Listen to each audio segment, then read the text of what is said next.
Campaign 2018 is sponsored by Wisconsin Hospital Association, Wisconsin Counties Association, Wisconsin Realtors Association, Marshfield Clinic Health System, and Campaign 2018 partner Milwaukee Journal Sentinel.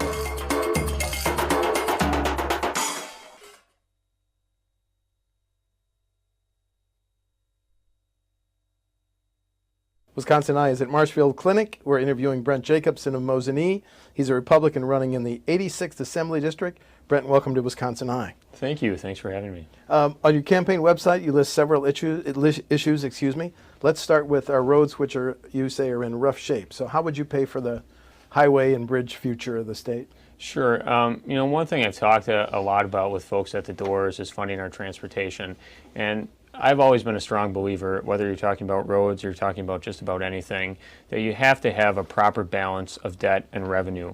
And we certainly have looked at the debt side of things. This last budget cycle, of course, there was a significant debate on how to fund our transportation system. And it came down to, originally I think the governor's request was something around $500 million, and then it was down to $400 million was the ultimate bonding authority that was given for new bonding. The issue with that is when you take a look at the interest you're going to pay on that. I mean, let's say you bonded all that money, you ran it at bond rates today at 3% over 20 years, you're looking at $140 million in interest. So you have to ask yourself, what are we doing on the revenue side of things? And I've been an advocate in this campaign of looking at a gas tax increase. And people have asked, well, what? And I've said, I'd support something around a nickel.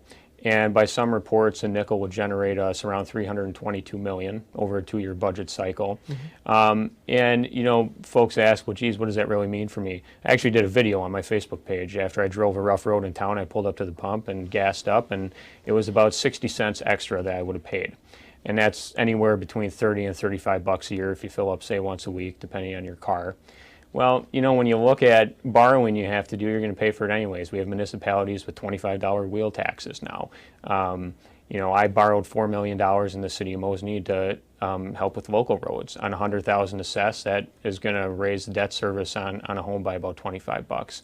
So I've been an advocate of a proper balance of debt and revenue, for funding our state highway system, for funding our local roads. And I think we need to talk about that because since 2006, some reports have said we've lost over $1.5 billion in revenue just by not indexing the gas tax for inflation. So that's a serious issue. So you're willing to support 5 cents, and do you also think the gas tax should be indexed? I think the gas tax, should be indexed. Some people have said for us to fix what we've lost by not indexing, we'd have to raise it by something like 14 cents. I don't advocate for that, but I do advocate for getting on top of this before it becomes a real problem. On your website, you say that local governments are being suffocated. Now, you're a mayor. Mm-hmm. You've lived with levy limits. My question is, levy limits have been around since 2006. Is it time to loosen levy limits, get rid of them? What's your thought on levy limits, Mayor? I think it's time to have a serious discussion about them. Actually, when they were originally put in place, there was an adjustment of a certain percentage each year, regardless of whether you had new construction in your community or not. And under the Walker administration, that was actually frozen. And what that means is now the only way your levy limit increases in a municipality is if you have net new construction in your community in the previous year. Well, it's kind of like, how do you move forward without support there to adjust? I would certainly be an advocate of taking the freeze away. In terms of getting rid of levy limits altogether, I don't know that I support that, but what I do support is talking about places where it makes sense to have exceptions to levy limits. And I'll give you one quick example. We just got done talking about roads and the rough shape that a lot of local roads are in. An exception to the levy limits is actually borrowing. So what I can do is, rather than pay cash for a road, I can't pay cash because I can't raise my levy. What I can do as an exception to levy limits is borrow money, because debt service on principal and interest is an exception to the levy limits. Well, why does that make sense? Why if I have cash to pay for a road, should I borrow money and then charge my taxpayers even more every year because I have to pay the interest on that debt service? It makes no sense to me. So if you want to make an exception to the levy limits for paying cash for roads, fine. Because if you really think that you can responsibly tax your citizens each year a lesser amount than you'd have to tax them to pay the debt service to do a calculated road improvement program in your community, by all means. So that's one area, and I think there's others where we just need to have a discussion about what sensible exceptions are there to levy limits. You also say on the website that referendums are at historic high. Is that a reference to the school referendums? Right, and I think if I had this conversation yesterday at the doors with 3 separate educators. I was out at the doors all day, ran into 3 different educators, and one of the things we talked about was revenue caps. So revenue caps, a little different than levy limits, but for the school districts, those have been in place since 1993. And the problem was when they were put in place, that school districts who were spending responsibly were stuck at that limit, except for small increases have been made over time. Whereas the school districts who were spending way above locked in a good limit so they could shoulder that burden over time. Now there's been an adjustment to revenue caps most recently in this last year that the bill went through after the budget. I think that's something we need to look at because if you look at the data, since revenue caps went in place, what did you start to see about 5-6 years after that? Referendum after referendum after referendum. And I've said this, people have criticized me for being a huge advocate of local control because they've said, well, look at some of the things our local governments and our school districts have done when we've turned control over to them. I can't guarantee, and I don't think anybody can guarantee at any level of government that responsibility will come with control. But what I can say is this, from my experience as a local mayor, is that I think you're far more likely to get a response to your criticism if you go down to City Hall and pound your fist at a meeting than you are from some subcommittee in Madison. So I think that's a reason why it's driven me to continue to be an advocate for local control and local funding, and with that comes revenue caps for school districts. Well, there's an increase in the current state budget for our K-12 school aids. Do you think it's enough, or are we going to need another major increase in the next 2-year state budget? So this is another conversation I had with educators at the doors, is the investment in K-12 education, and they shake their head and say, oh yeah, it's an election year. Well, whatever it is, we did invest $632 million in this last budget in K-12 education across the board. And what I've said on my door hanger, and I've talked to educators about, I like K-12 education. One of the reasons I moved back to central Wisconsin after law school is because I enjoyed going through public school and I want to see my kids go through the same public school. The issue I have with investing the $632 million is not necessarily the amount of money, but how it was done. Because we never stopped to ask, that's an astronomical amount of money, and we never stopped to ask, hey, which school districts need it more, which school districts need it less, which are doing okay? Because when you start talking about $200 per pupil in aid increases, and you've got one school that only needs $100, whereas the school over here needs $400, it's not an efficient use of taxpayer money. So, I question whether we're going to be in a position again where we're going to have to invest that kind of money to help keep property taxes down, help keep K-12 moving along, and maybe we should have done a better job this last budget cycle of first asking, hey, how can we really direct this money need-based to schools? The choice, the voucher program has grown from Milwaukee to Racine, now statewide. What's your position? Should it expand even more? Well, I talk about that on my website, and I always joke with football fans at the door. I say the voucher school program to me is a little bit like telling the Cleveland Browns, if we cut 2 of your players and lower your salary cap, you'll be encouraged to do better next year. We know that's just not the case. And so I differ a little bit from my party on the voucher school program, and I take some heat over that. But I'm not an advocate necessarily of eliminating the program. I'm not necessarily coming out and saying it's a bad thing. What I'm saying is, like anything, we have to measure it. We have to have data. We have to see how it performs. And what I took issue with in the last year was there used to be 4 criteria that we measured a voucher school by, and they weren't that onerous to begin with. I think 3 of the 4 were the equivalent of a C-, around 70%. Those were repealed, and I scratched my head. I said, I can't figure out why, because if we're going to be diverting taxpayer money from the public school system following the voucher, then we need to be measuring the effectiveness of that to determine whether we should expand it, reduce it, or put more requirements in place. And the other issue I have with the voucher school program is they don't necessarily have to take a special needs child. So when you divert the money for one child out of the public school system to the voucher, you leave behind an even more burdened public school that has special needs kids. So. A big item in the next state budget is whether we're going to need a new state prison, with Green Bay and Waupun built in the 1800s, closing the 2 juvenile prisons in northern Wisconsin. Do we need a new state prison? Well, I would support it. I'd like to see more of the numbers on whether we need it or not. I think we do. Some of the numbers show, prisons are just overflowing. I've approached that in 2 ways. One is, the figures that have been thrown out have been anywhere from $300 to $350 million to build a new state prison. And you say, well, geez, that's a serious chunk of change. It sure is. I think that's a discussion that should even happen outside of the budget.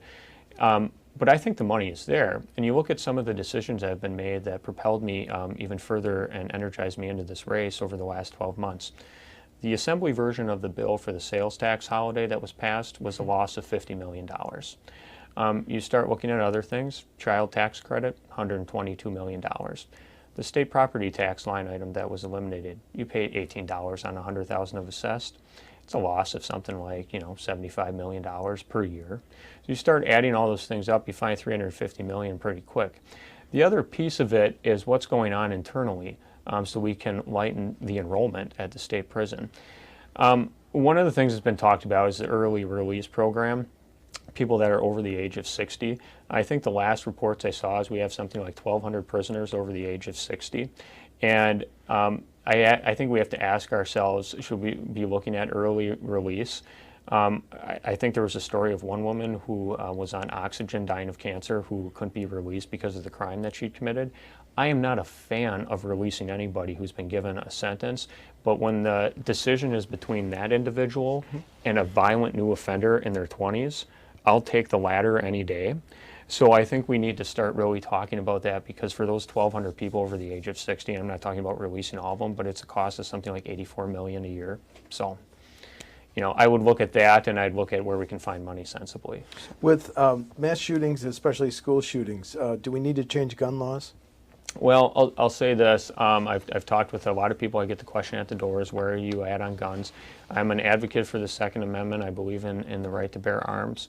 That being said, I do believe in reasonable restrictions. I haven't been a fan of bump stocks, for instance. I'd support a bump stock ban. I also, on the opposite end, this got a lot of heat when President Trump came out and talked about arming teachers. He came out with the wrong words, frankly. President Trump has an issue with that sometimes. I don't support arming teachers, but one thing I support looking at is a system in schools where responsible gun owners who've gone through special training on responding to a crisis situation are able to react in the school environment before the first responders get there. Ohio has a program where they keep guns in a location that nobody except the response team inside knows about, and that team are responsible gun owners who are also educators. They know how to access them, they know how to respond to a situation, and they may save a significant number of lives before the police get there and determine even where the shooter is and how to safely enter the building. So those are certain things I want to continue talking about if I'm elected. The $4 billion in state and local tax breaks and incentives for Foxconn, would you have voted for it? No, and I'll tell you why. Because I'm an attorney, I practice law full-time. One of the things I deal with is contracts. I read the Foxconn contract front to back. There's a big difference in my business between the word may and the word shall. There's a lot of mays in that contract, not a lot of shalls. I have concerns with it because I've always viewed my job as a mayor as the chief financial officer of the taxpayers' money, and I will continue to have that view if I'm elected to Madison. And my concern with this is we stop paying incentives in 2033. We don't break even until 2043. Think back, that's 25 years. Go back to 1993, 25 years ago. Where was the technology at in 1993? Where is the technology going to be at in 2043? And is Foxconn still going to be a viable business? I have concerns about that. I would have wanted a much greater discussion for a historic investment like that. So, your position on recreational or medical marijuana? Well, on the recreational piece, I've got that question. I actually got it a few weeks ago from a libertarian at the doors, and I said, I'll tell you what, I'll take a look at the data. But I'm quite a critic of it. People have said, well, geez, drunk drivers get on the road. What's the difference? Well, the difference is you just put another tool in somebody's hand to cause, death or great injury on a road. So I want to see some serious convincing data before I go a step further on that. 2 questions on healthcare. In rural areas, you have lower income generally than the state average, and you have young people leaving, and you have a greater share of healthcare being paid by Medicare and Medicaid. What's your thought on how to preserve and maybe improve healthcare in the rural areas? Well, one of the issues that we have with healthcare is the individual market. The individual market is in rough shape. And 2 things that the administration worked on this last year that actually, in my opinion, cancel each other out is with the individual market, we are asking for a waiver and leveraging federal money to start a reinsurance program for claims between $50,000 and $250,000 with the goal of lowering premiums and getting some insurers back into the market. On the flip side, we also looked at starting an association health plan law in the state, which would allow people in the same chamber of commerce to band together and self-insure. The problem with that is we didn't impose the Wisconsin insurance law requirements on those association health plans. And what happens is those people who aren't subject to state insurance law versus people in the individual market who are insurers that are subject to it now have stricter competition. So you're going to see those premiums go back up to counterbalance the association health plans. So you just canceled each other out, and you probably blew $34 million, which is what you're looking at in terms of the state contribution to the reinsurance program. So that's something we need to continue to look at. And the other thing with the reinsurance program is it just lets your congressman and your U.S. senator off the hook who really haven't fixed the problem, and you've just put it on the backs of the state, which unfortunately I think is what a lot of people knew was going to happen. Do you think state government has a role in recruiting and retaining nurses and physicians and other healthcare professionals? I think so, but I think the discussion goes beyond just the healthcare industry, and one of the things I've been a big advocate for is income tax reform in this state, and I'm a huge advocate of a flat tax. I'm an advocate of going to a 3% flat tax, actually, and I talk on my website about how to get there over 8 years. And I think other states that have done that, North Carolina did it most recently. They've seen the best economic growth that they had in 2 decades. I just talked to a gentleman at the doors the other day who has works for a company with plants in North Carolina, and they're booming. I think we need to talk about serious income tax reform, just not cuts, but reform in the state to attract people to want to stay and keep more disposable income in their pocket. That affects the healthcare industry just like it affects any industry. And then the final question, you're challenging an incumbent. You want to talk about your differences with the incumbent? Sure. We're both Republicans. I think we both believe in conservatism. The reason I got into the race is a lot of the things we've talked about today. I wouldn't have voted for the budget if there wasn't more negotiation on the gas tax. That was a huge pillar. Getting $100 million cut off the borrowing and no touch of the gas tax to help us balance revenue is not negotiation. In my business, it's malpractice.